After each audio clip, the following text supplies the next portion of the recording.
Comment vous allez? Très bien. Oui, ça va. Super.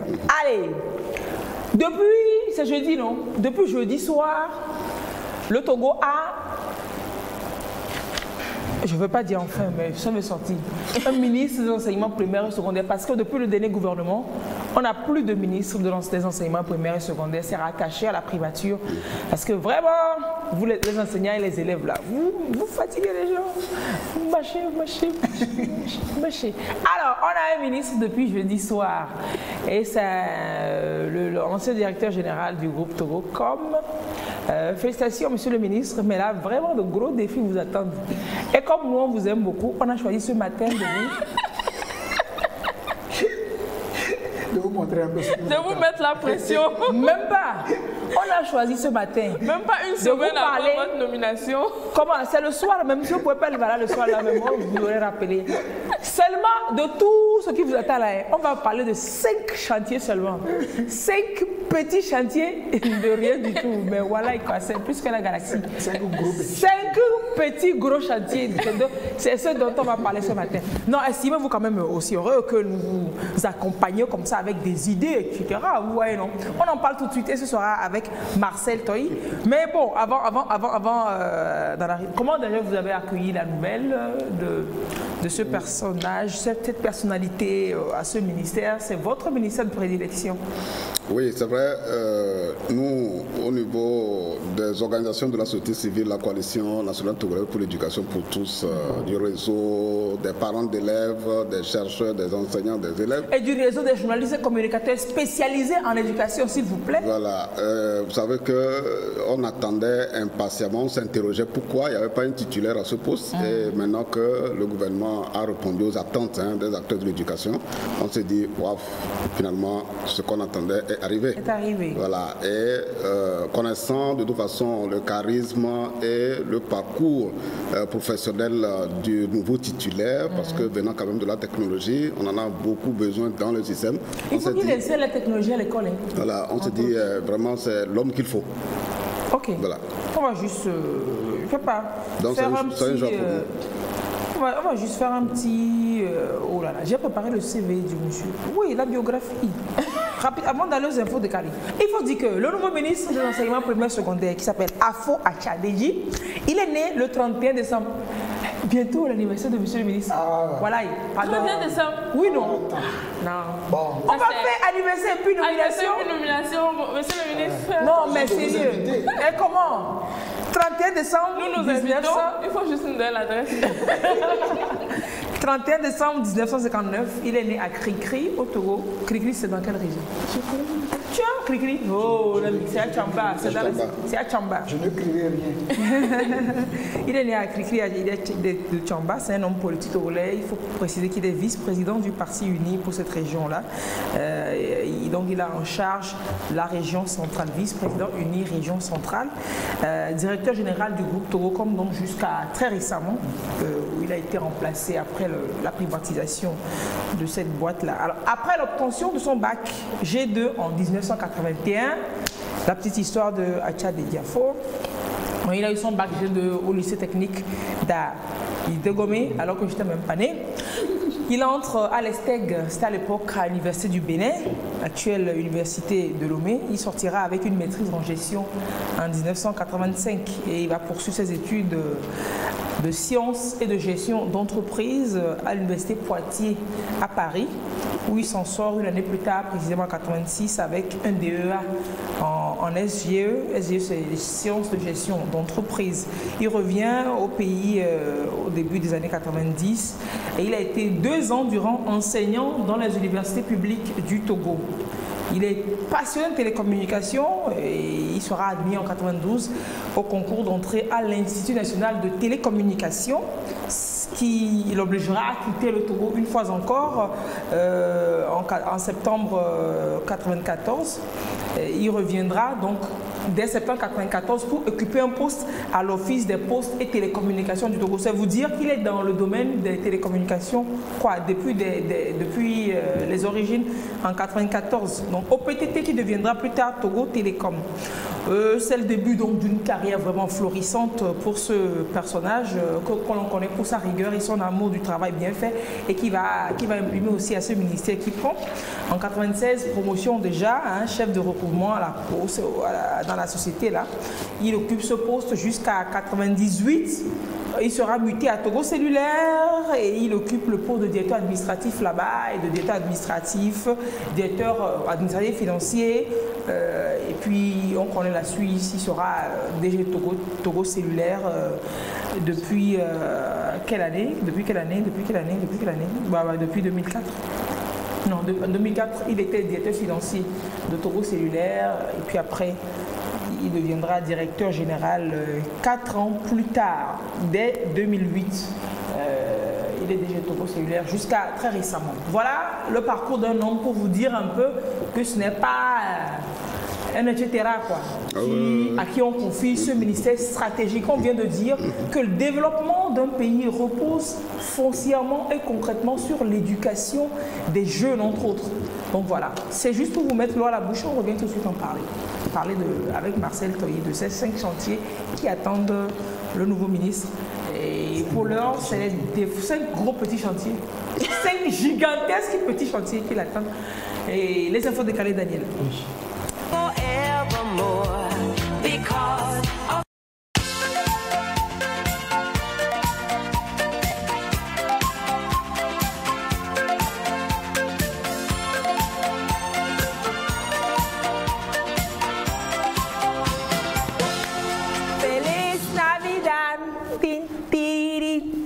Feliz Navidad, tan tararan, tan.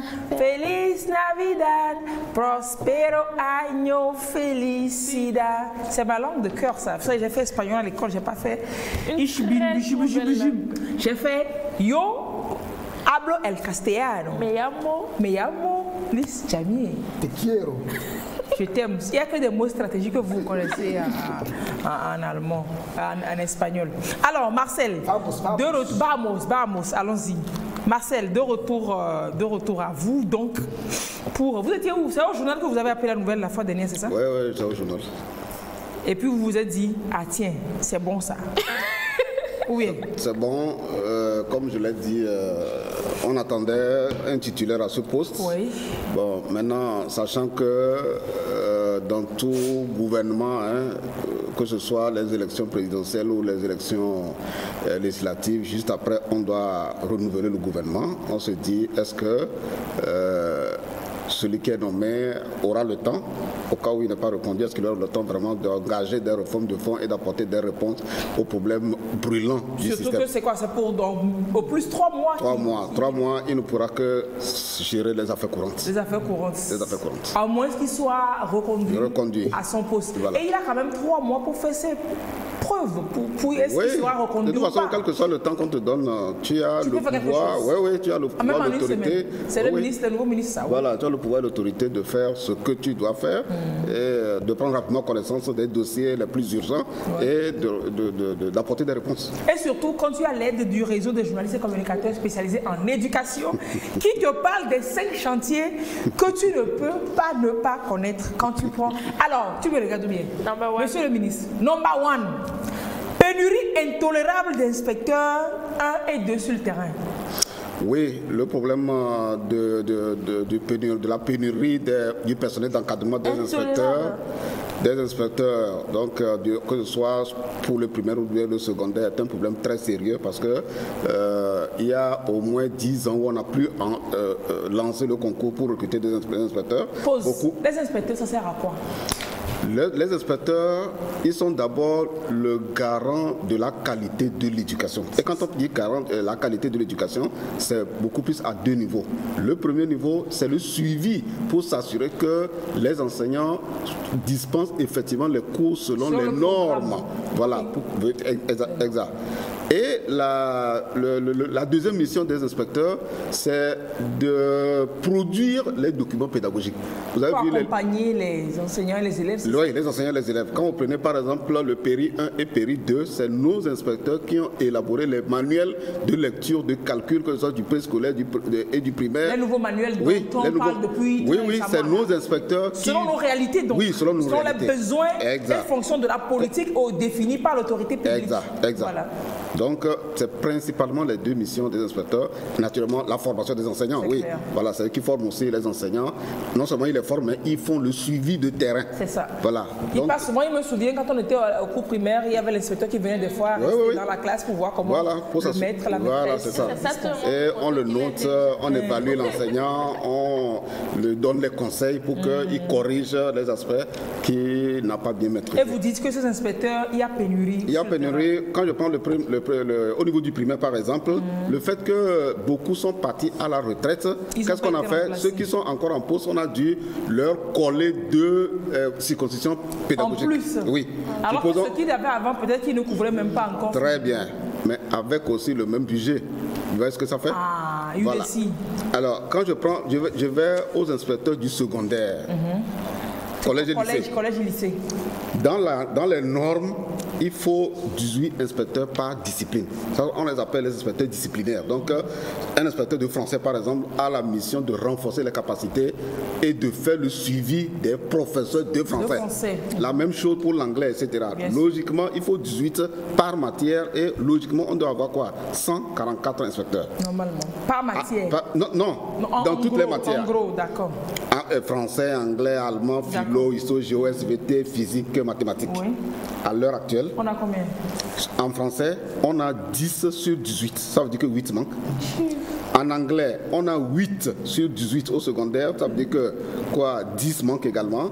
Et en allemand, nous avons 2 sur 18. Comment 2? 1, 2. 2. Au plan national, on devait en avoir dans toutes les régions. Non, sur tout le Togo. Sur tout le Togo. On a 2 inspecteurs en allemand. En allemand. C'est grave, hein? Vous voyez? Je dirais même plus, c'est grave. En philo, nous avons 5 inspecteurs sur 18 qu'on devait avoir. En ISO-géo, 14 sur 18.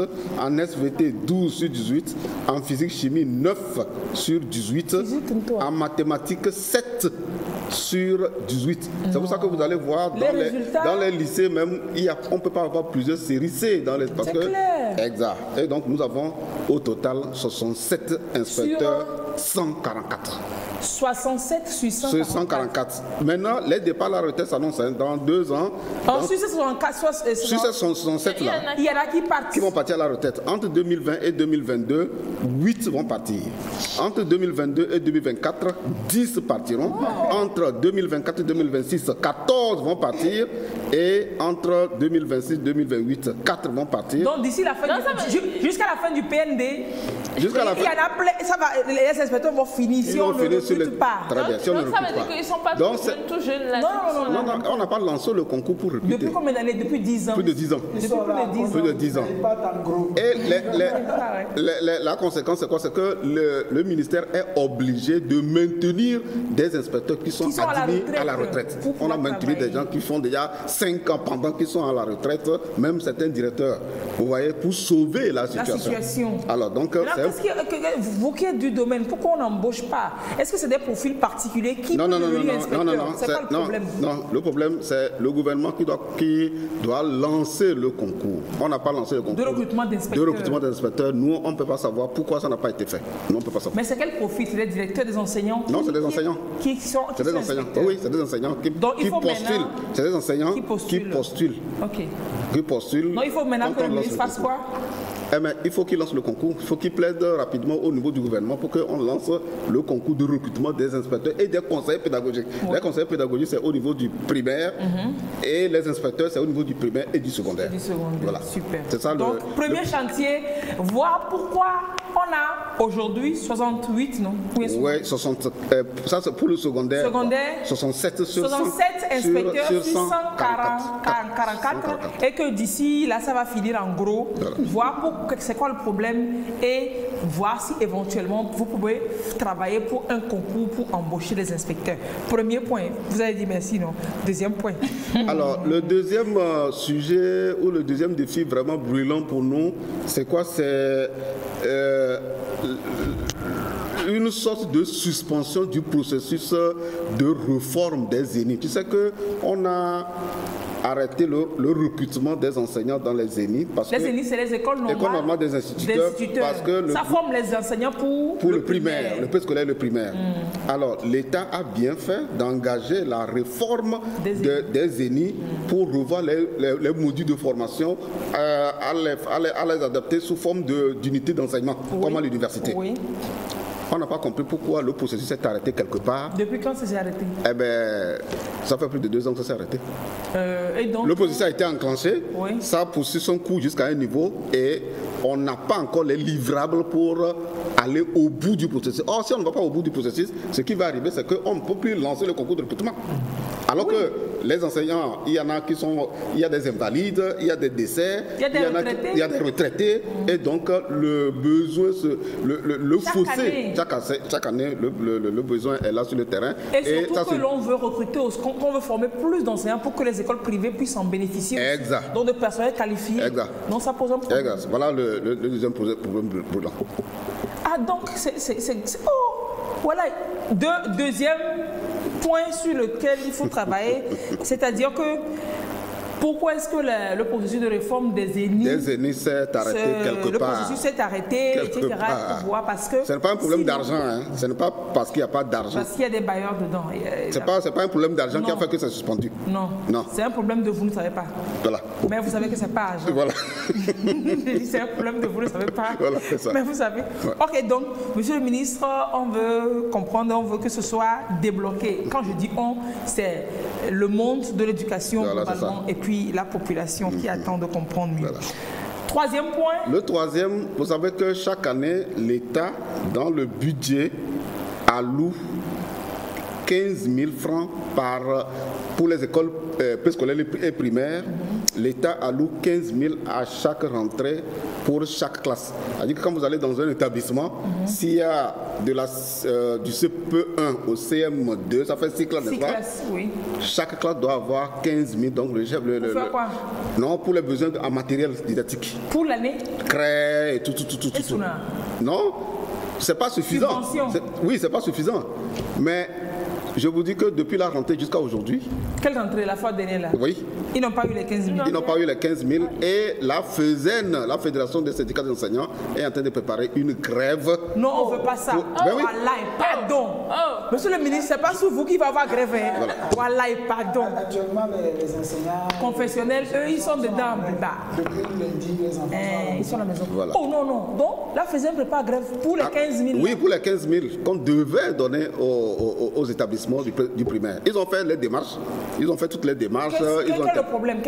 Ça coince où? Non, mais ils ont cherché à comprendre. Ils ont envoyé les courriers au cabinet. Ça a été transmis à la primature et tout. Mais les retours que nous avons en tant que société civile, les retours que nous avons, c'est qu'ils n'ont pas de suite. Et donc, ça fait qu'ils vont partir bientôt en congé sans avoir... Commencer même. Avec quoi ils vont... Quand le problème se pose comme ça... Quand le problème se pose comme ça, ça ouvre la brèche à la corruption et en imposant des frais parallèles. Alors que le gouvernement refusait ça. Exact. Voilà le problème, ça que sur le terrain. Oui, parce qu'en même temps, il faut être pragmatique. S'ils n'ont pas les 15 000, avec quel craie, avec quoi ils travaillent, forcément, ils vont demander la contribution aux parents, etc. Et ça ouvre la brèche, comme vous l'avez dit. Oui, c'est ça. Monsieur le ministre, voilà.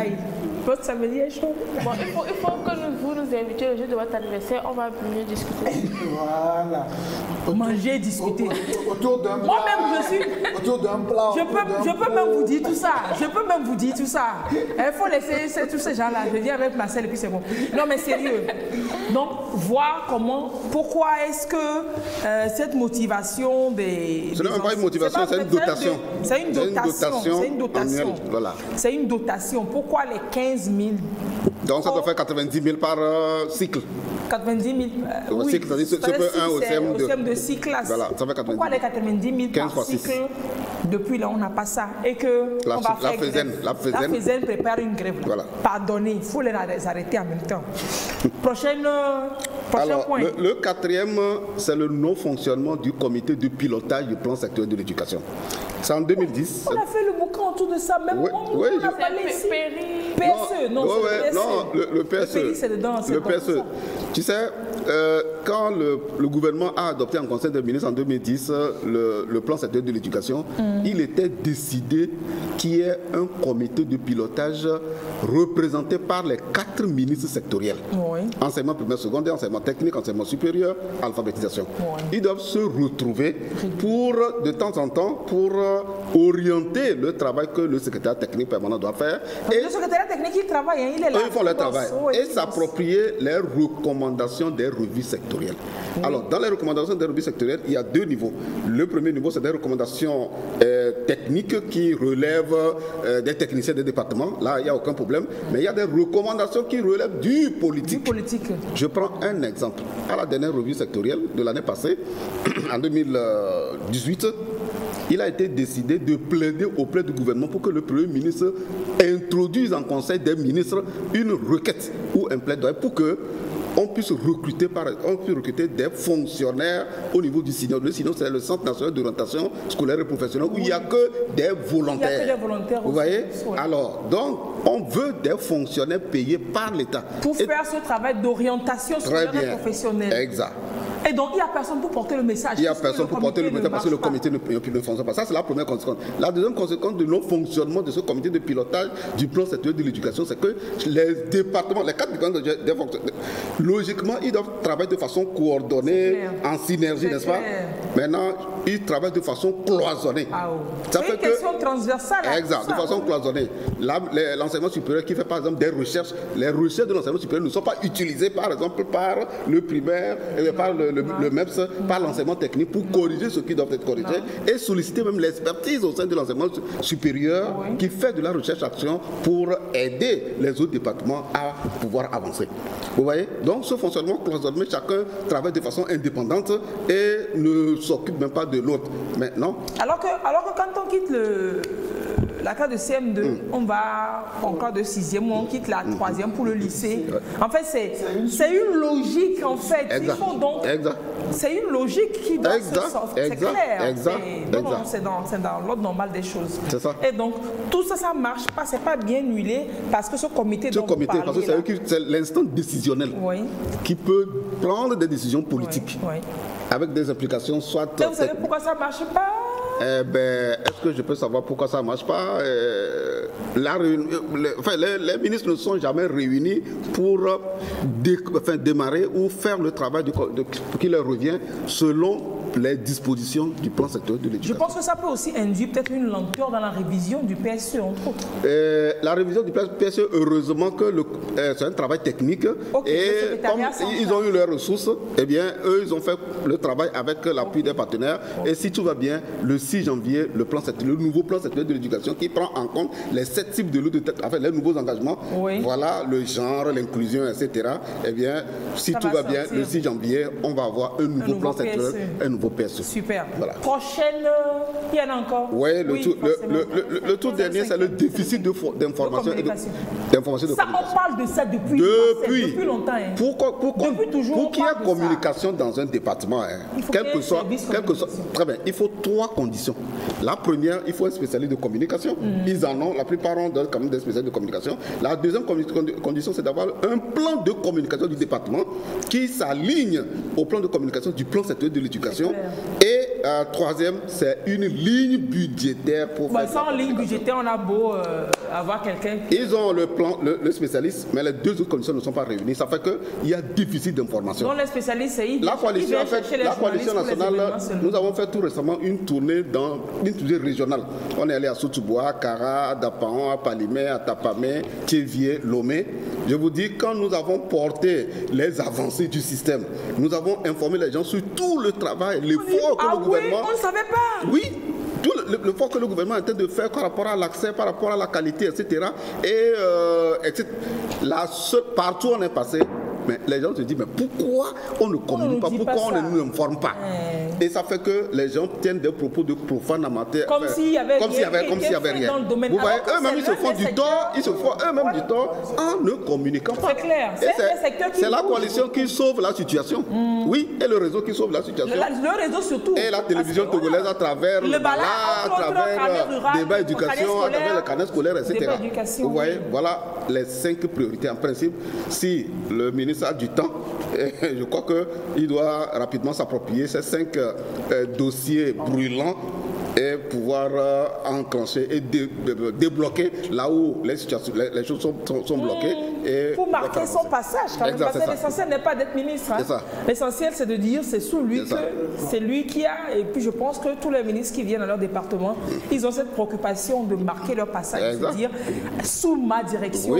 Il faut qu'ils impriment leur marque. Et les nouveaux ministres même qui sont rentrés dans le gouvernement, on a vu, ils sont en train de mettre, beaucoup sont en train de laisser leur marque. Hein. Vous prenez l'agriculture, vous voyez les initiatives innovantes.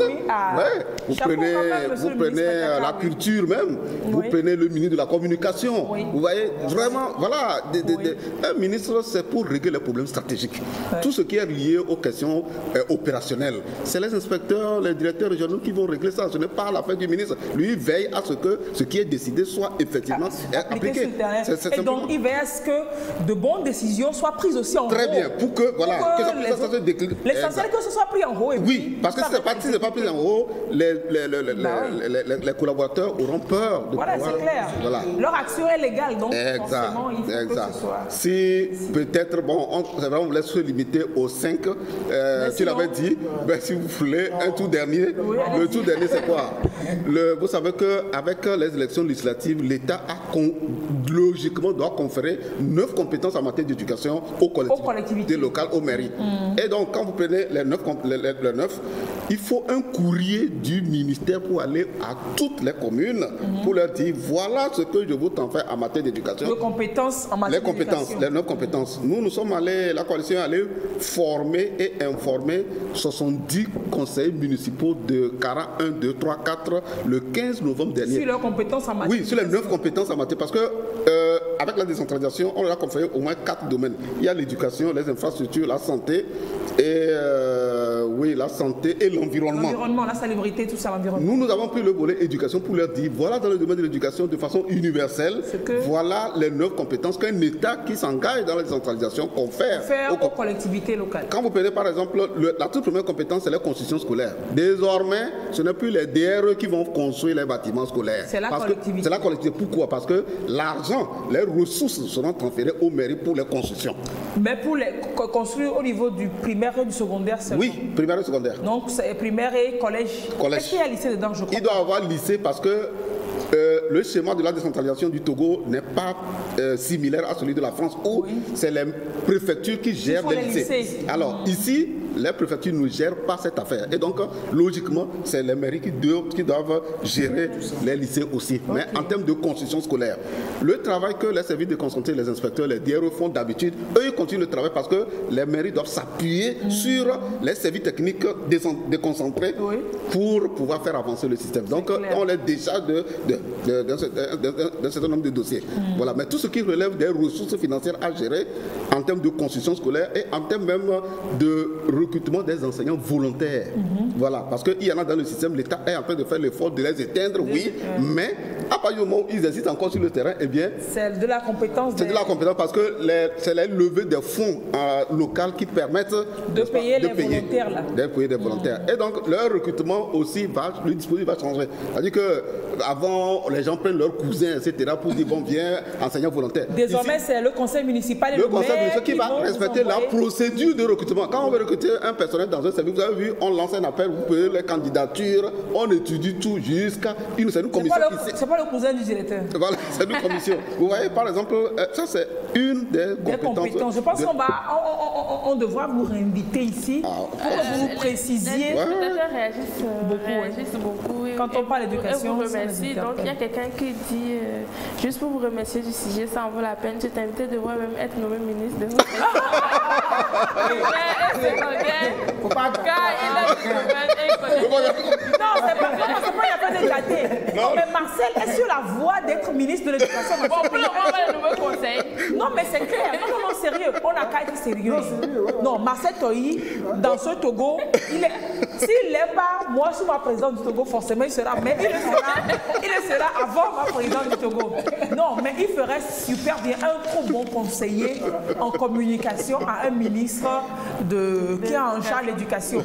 Non, ne m'envoyez pas, qui a conseillé le ministère de l'Éducation, mais ou alors en formateur, en consultant pour venir appuyer une équipe technique, une équipe de communication d'un ministère ou d'un autre. Parce qu'il est sur le terrain depuis, il a fait ses armes dans la communication, il en connaît les rouages. Donc, sincèrement, celui qu'il faut là, il faut le déposer. C'est quelqu'un qui, le premier jour de classe, a fui l'école. Non, mais c'est une seule histoire. C'est sûr. Le premier jour, il a fui, mais il est revenu après. Il est revenu et puis depuis, il est plus reparti. Il est dedans. Même après les classes, il est dans les classes. Il est dedans. Donc, voilà. Non, sérieux, c'est vrai. C'est complètement vrai, mon cher téléspectateur. C'est complètement vrai. On vous invitera, monsieur Toyi, pour que vous nous précisiez les 9 compétences. Parce que la coalition a l'ambition de former tous les conseillers municipaux du Togo sur les 9 compétences. Parce que s'ils ne connaissent pas ça, ils vont partager. Oui. Marcel, merci d'être passé nous parler des 5 défis majeurs qui attendent le nouveau ministre des enseignements primaires et secondaires.